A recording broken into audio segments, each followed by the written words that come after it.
Le cœur d'Imu a été arraché de son corps par le fruit Hope. Il ne pouvait pas quitter le saint lieu de Marie-Joise, c'est insensé que cela devienne réalité. Ce n'est pas par hasard que lorsque Rox d'Ixébec est arrivé au château de Pangée, il est entré directement dans la salle des fleurs et a découvert que le monde entier savait qu'il était un fervent admirateur de la légende des pirates Davy Jones. Alors qui est Davy Jones? Davy Jones est un médecin qui existait dans le siècle du vide.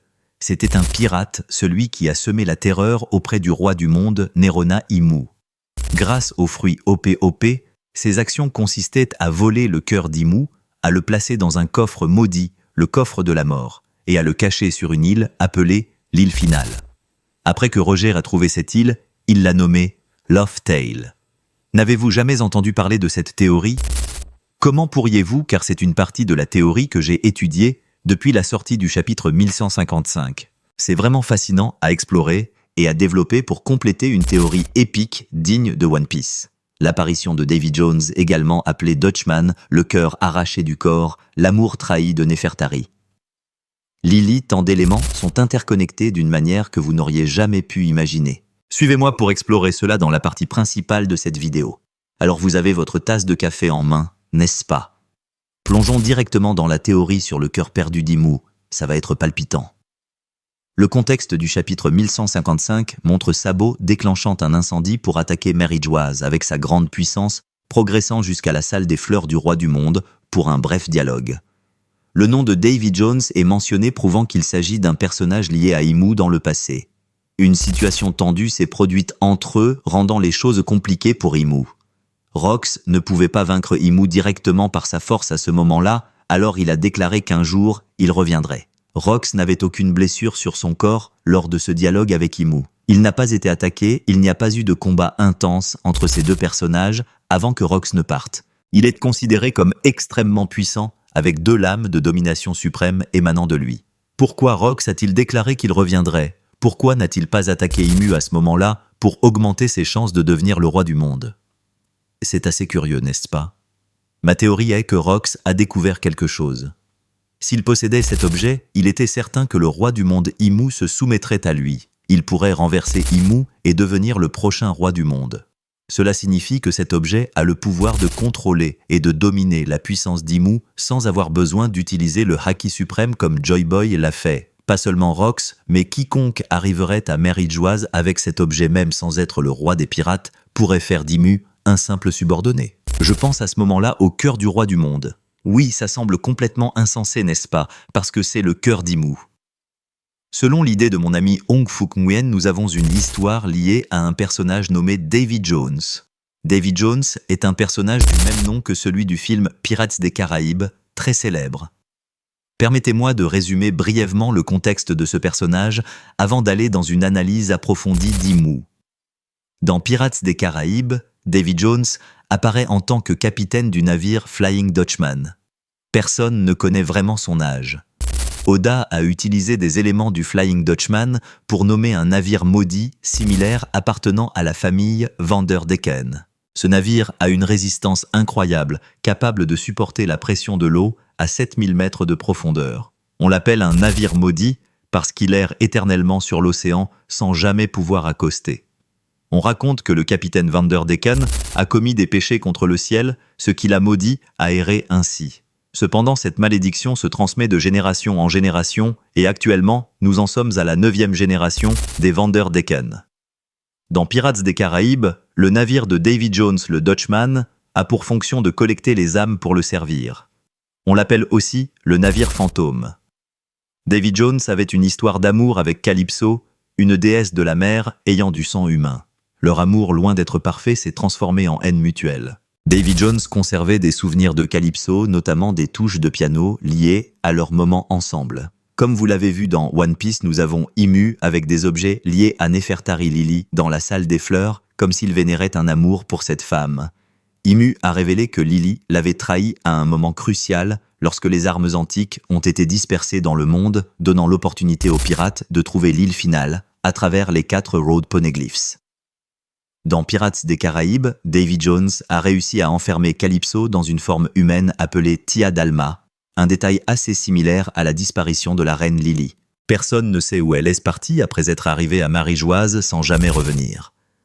La responsabilité de son royaume a été confiée à son frère cadet.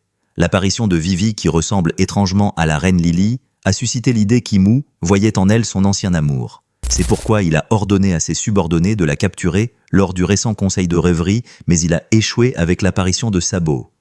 Ce dernier a vu la véritable forme d'Imou et s'est échappé de Marie-Joise avec la princesse Vivi. Dans Pirates des Caraïbes, Davy Jones a arraché son propre cœur et l'a placé dans un coffre appelé le coffre de la mort, soigneusement scellé avec de nombreuses lettres d'amour qu'il avait écrites à Calypso lorsqu'ils s'aimaient. Ce coffre de la mort était caché sur une île désastreuse appelée Cruz. Enlever son cœur a rendu Davy Jones immortel, mais sous une forme monstrueuse, semblable à une pieuvre. Ce sont des détails étroitement liés à la capacité du fruit Op-Opo. Selon la théorie d'Even, lorsque Sabo a révélé la véritable forme du roi du monde Imou, le passé a été dévoilé comme suit. Nerona Imou était l'un des 20 fondateurs du gouvernement mondial. Son existence jusqu'à aujourd'hui est due à la puissance suprême du fruit OP qui permet une opération d'immortalité. Grâce à cela, les capacités de ce fruit ont été enregistrées dans l'encyclopédie des fruits du démon. Le gouvernement a accepté de payer 5 milliards de berries pour acquérir le fruit OP. OP, un prix exorbitant, presque équivalent à la prime sur la tête du roi des pirates Roger. C'est un détail inhabituel, confirmant que le roi du monde actuel est bien Nerona Imou. Nous voyons également que le fruit OP possède une puissance terrifiante. Il est utilisé pour séparer n'importe quoi dans une salle invisible sans causer la mort de la victime, méritant le surnom de chirurgien de la mort, tout comme le coffre de la mort. N'est-ce pas ? Dans son combat contre Smoker Law, a utilisé une technique pour frapper directement le cœur de Smoker, d'un coup faisant sortir son cœur de son corps. Imu est également appelé le bistouri en néerlandais, tout comme le Flying Dutchman, utilisant le même langage non Law, a également utilisé cette capacité sur César pour extraire son cœur le manipulant, en serrant ce cœur causant une douleur insupportable à César, le forçant à obéir à ses ordres. Voyez-vous le lien ici ? Dans l'histoire, Imu a été opéré par un médecin de génie qui a utilisé la capacité du fruit OP pour effectuer une opération d'immortalité. En échange, ce médecin devait mourir. Mais est-ce que cela s'est déroulé sans accroc pour permettre à Imu d'atteindre son ambition ? Je propose la théorie que ce médecin a utilisé la technique pour arracher le cœur de Nerona Imou de son corps, l'utilisant comme un moyen de le manipuler. Le cœur d'Imu a pu être donné à une autre personne peut-être liée à Sabo, qui ne pouvait pas tuer Imu en détruisant son cœur à ce moment-là, car il était enfermé dans un coffre, appelé le coffre de la mort, avec des lettres que Imu avait envoyées à la reine Lily. Pour punir Imu Joy Boy, a utilisé la puissance du fruit Nika pour sceller son cœur sur l'île finale que Roger a trouvée et nommée Lovetail. La raison pour laquelle Roger a éclaté de rire en découvrant cette île est qu'il a lu les lettres d'amour maladroites qu'Imu avait écrites à la reine Lily. Un amour naïf mais infiniment touchant. Imaginez à quel point c'est hilarant. Tant de pirates risquent leur vie, naviguent sur des mers dangereuses, affrontent des ennemis, tout ça pour lire les lettres d'amour insensées de quelqu'un d'autre. C'est vraiment l'histoire la plus comique au monde à ce moment-là. Mais n'oubliez pas qu'il y a aussi le cœur du roi du monde à l'intérieur. Celui qui trouve One Piece peut changer l'air. C'est pourquoi le groupe de Rox s'est engagé dans la bataille de God Valley. Peut-être y avait-il là quelque chose d'essentiel pour mener à Lovetail. Roger n'a poursuivi son voyage pour devenir le roi des pirates qu'après avoir vaincu Rox à God Valley avec l'aide de Garp. Dans Pirates des Caraïbes, une guerre a éclaté pour s'emparer du cœur de Davy Jones. Elizabeth a utilisé la main de Will Turner pour poignarder le cœur causant la mort de Davy Jones et la perte de son contrôle sur les mers. Ainsi, dans le futur, nous aurons certainement une guerre pour s'emparer du cœur d'Imu. La raison pour laquelle Imu ne peut pas mourir est qu'il est immortel et possède une puissance écrasante. La meilleure façon de le tuer n'est-elle pas de détruire son cœur ? Selon cette théorie, posséder le cœur d'Imu donne à toutes les forces le pouvoir de vie et de mort sur le roi du monde. Ils peuvent le forcer à obéir à leurs ordres ou utiliser ce cœur pour obliger Imu à céder le trône. C'est pourquoi Rox ne pouvait pas devenir le roi du monde à ce moment-là. Il n'avait pas les conditions nécessaires pour négocier. Et vous vous souvenez du chapitre 1155, Sabo a participé au conseil de rêverie pour menacer Imu, mais il pensait que c'était suffisant pour le forcer à obéir. C'est risible. Pour manipuler le roi du monde, il faut quelque chose de bien plus terrifiant. Cet objet a le pouvoir de vie et de mort sur le roi du monde, le rendant complètement soumis comme un serviteur, et le trône changera de maître à ce moment-là. Selon le commentaire de Hong Fook Nguyen, cela mène à la théorie que Rox-D Xebec avait l'intention de devenir le roi des pirates en trouvant l'île finale où sont cachés le cœur et les lettres d'amour passionnées d'Imu. Cet objet pourrait être utilisé pour exiger qu'Imu cède le pouvoir. Une fois cela accompli, Rox pourrait garder le cœur pour le manipuler ou le poignarder pour tuer Imu. Cependant, il existe une autre méthode pour devenir le roi du monde, comme Doflamingo l'a révélé, utiliser la capacité du fruit. OP et le trésor national pour devenir le roi du monde sans avoir besoin de devenir le roi des pirates. Comment cela se terminera? Je l'explorerai et vous le présenterai dans une prochaine vidéo. Pour l'instant, nous avons oublié l'identité de Davy Jones dans One Piece. Qui est-il vraiment? L'image de Davy Jones dans Pirates des Caraïbes correspond à Nerona Imu, Calypso ou Tia Dalma et la reine Lily Joy Boy et Sabo. Et Davy Jones dans One Piece serait un compagnon de Sabo, un médecin de génie mentionné par Doflamingo qui a utilisé le fruit Hop pour effectuer une opération d'immortalité sur le roi du monde, mais avant cela, il a volé le cœur d'Imu avec la technique Room et l'a donné à l'ennemi d'Imu, peut-être la reine Lily. Ils ont élaboré un plan pour le cacher sur l'île finale qui nécessite une méthode spéciale pour être trouvée, à savoir l'intersection des 4 Road Poneglyphs. Davy Jones est également celui qui a créé le jeu Davy Backfight que nous connaissons dans One Piece. Comment fonctionnent les règles de ce jeu? Nous l'explorerons dans une prochaine vidéo. Rox-D Xebec a-t-il un lien de sang avec le roi des pirates? Cela semble fou mais pas du tout improbable à partir de maintenant. En particulier, Rox-D Xebec a 2 fruits du démon. Sabo ressemble à Joy Boy, Rox ressemble à Buggy. Pourquoi Buggy ressemble-t-il autant à Rox? Son visage est à moitié comme Barbe Noire et à moitié comme Buggy. Pourquoi dans la bataille finale, Ringetsu ne reconnaît-il pas que le visage de Sabo ressemble beaucoup à celui de son capitaine? Beaucoup de questions se posent depuis que l'apparence de la légende Rox-D Xebec a été révélée. Une chose est certaine, selon l'illustration d'introduction, Rox-D Xebec, plus tard connu comme le capitaine du groupe de Rox, est le père biologique de l'un des 4 empereurs Barbe Noire. Mais attendez, vous avez oublié quelque chose. Non, Buggy est aussi un empereur. S'ils sont liés par le sang, pourquoi le narrateur n'a-t-il pas écrit qu'il est le père de 2 des 4 empereurs Barbe Noire et le grand roi des pirates Buggy? Cette ressemblance faciale est-elle une allusion implicite à un lien de sang entre Xebec et Buggy? Nous allons analyser cela plus en détail dans cette vidéo, à propos du personnage de Rox, le nom le plus brûlant du moment depuis la sortie du chapitre 1154. Cette semaine, je vais publier une vidéo complète et détaillée sur cette chaîne. Mes amis, suivez-moi pour ne manquer aucune vidéo. Ce serait terrible si je perdais ma chaîne à cause d'une violation des droits d'auteur. Vous me dites, non frère, si tu perds ta chaîne, passe à une autre, mais ne te décourage pas. Vous pensez que je veux perdre ma chaîne? Avec cette image, j'ai une tonne de clips pour des théories. Il me semble qu'il y avait déjà une théorie selon laquelle Barbe Noire est le fils de Rox. Non. Ce gars parlait avec une assurance incroyable, mais ça chatouille un peu les oreilles. On dirait qu'il pense que je suis un amateur en matière de théories sur One Piece.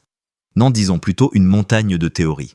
Honnêtement, je n'ai jamais fait de vidéo affirmant que Barbe Noire est le fils de Rox-D Xebec. Il y a même une vidéo où j'ai mis tout mon cœur, mais elle n'est jamais sortie. C'est comme ça. Si vous ne me croyez pas, regardez cette vidéo. J'ai même dit que Buggy essayait de ressusciter son père. Mes arguments sont solides. Ceux qui l'ont vu, donnez votre avis honnêtement. Mes vidéos théoriques ne sont pas lancées au hasard juste pour faire du contenu. La plupart du temps, je passe des nuits à rechercher des données pour étayer mes arguments, sinon si je dis n'importe quoi, je reçois une brique en pleine face. Mais comme je l'ai dit sur ma chaîne, ces vidéos sont purement à titre de référence, offrant différents points de vue pour montrer à quel point One Piece est captivant et logique à un point incroyable. Mais les spectateurs ont réagi en disant « Koda est un génie ».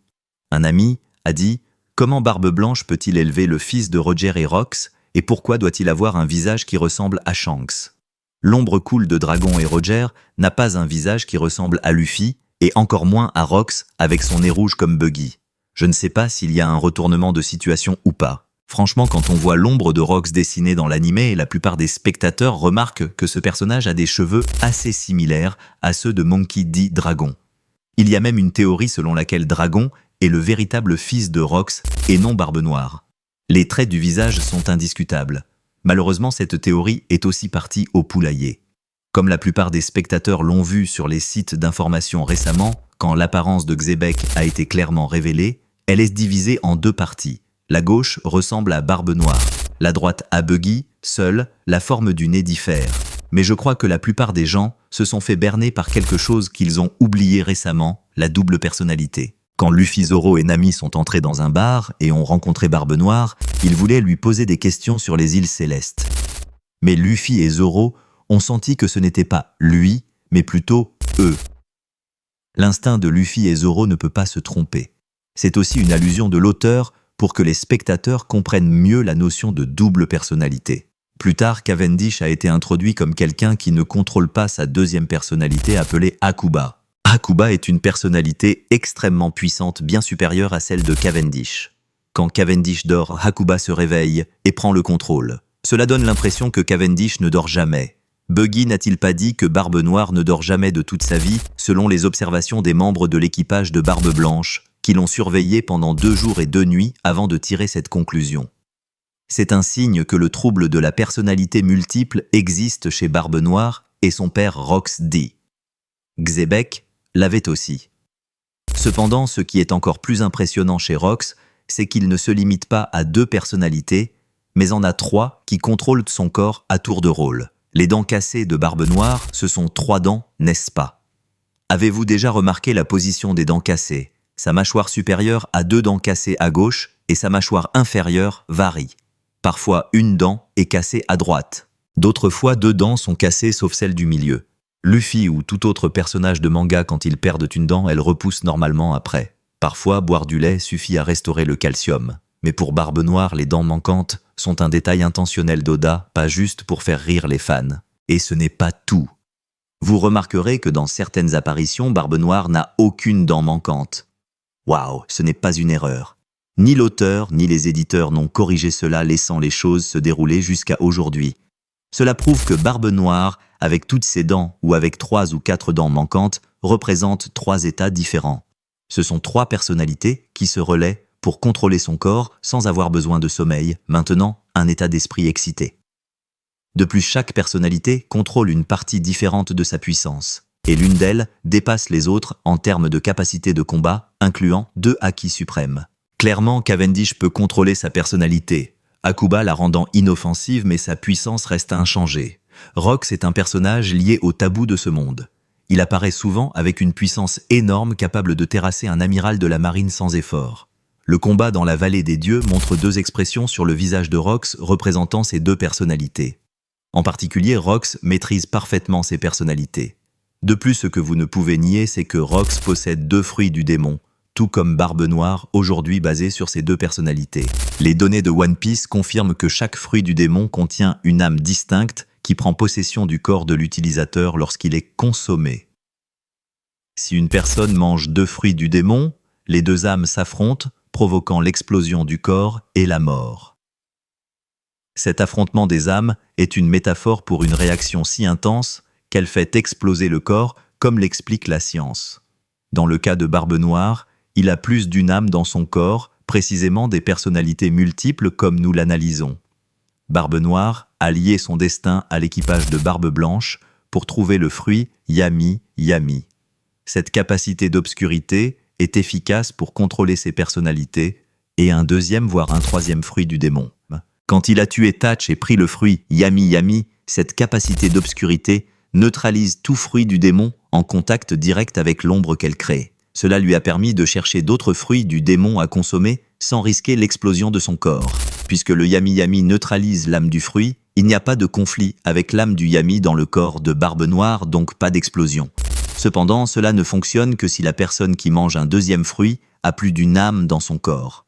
2 fruits du démon équivalent à 2 âmes. Et vous l'avez vu quand Barbe Noire est allée à Amazon Lily pour voler le fruit Mero Mero de Boa Hancock, ce n'était pas juste une blague parce qu'il est laid. Dans un SBS, Oda a confirmé que le changement d'émotion envers une personne ayant mangé le fruit Mero Mero peut provoquer une pétrification, pas seulement l'amour, mais aussi la peur. Barbe Noire voulait s'emparer du Mero Mero pour lui-même. Quand Katharina Devon et Vasco Schott ont été pétrifiés, il voulait quand même tuer Hancock pour le prendre. Malheureusement, Rayleigh est apparu le forçant à se soumettre. Cela prouve que Barbe Noire peut encore consommer un autre fruit du démon grâce aux 3 âmes, ses 3 personnalités dans son corps. Pendant ce temps, Rox semble n'avoir que 2 personnalités, 2 âmes dans son corps, avec un visage divisé en 2 expressions différentes comme Cavendish et Akuba. N'est-ce pas Barbe Noire, basée sur l'histoire de son père, a mangé le fruit Yami Yami, puis un autre fruit du démon, poursuivant son ambition tout au long de sa jeunesse? C'est risqué, mais attendez. Cela signifie que Rox avait 2 fruits du démon, le Yami Yami, et un autre encore non révélé. Assurément, dans une future scène de flashback, quand Rox utilisera sa puissance, cela choquera toute One Piece avec ce 2e fruit. Les membres de l'équipage de Rox ne montrent pas un respect total pour leur capitaine Xebec, car ses personnalités ne sont pas très stables. Pourtant, ils ont une certaine admiration pour cet homme dont la puissance dépassait même celle de Barbe Blanche à son apogée, ce qui en dit long. Les membres de l'équipage de Rox montrent 2 attitudes extrêmes envers Xebec, ce qui suggère fortement que les 2 émotions sur son visage représentent les 2 personnalités qu'il maîtrise parfaitement. Il possède 2 fruits du démon comme Barbe Noire aujourd'hui, mais Barbe Noire est encore plus terrifiant que son père. 3 fruits du démon, waouh! Essayez d'imaginer quelle combinaison de fruits du démon Barbe Noire pourrait encore acquérir pour devenir le roi du monde. C'est excitant, non? Quant à l'idée que Buggy soit un fils caché ou quelque chose comme ça de Rox dit « Xebec, je suis confiant et catégorique jamais de la vie sauf si Oda fait un retournement de situation. Si vous avez d'autres questions, laissez un commentaire sous cette vidéo. Je les lirai et y répondrai si ça me plaît.